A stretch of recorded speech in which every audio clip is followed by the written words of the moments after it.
உண்மையை சொல்லி நன்மையை செய்தால் உலகம் உன்னிடம் மயங்கும். நிலை உயரும் போது பணிவு கொண்டால் உயிர்கள் உன்னை வணங்கும்.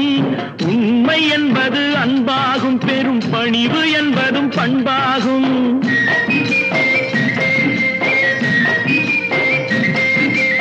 உண்மை என்பது அன்பாகும், பெரும் பணிவு என்பது பண்பாகும். இந்த 4 கட்டளை அறிந்த மனதில் எல்லா நன்மையும் உண்டாகும், எல்லா நன்மையும் உண்டாகும்.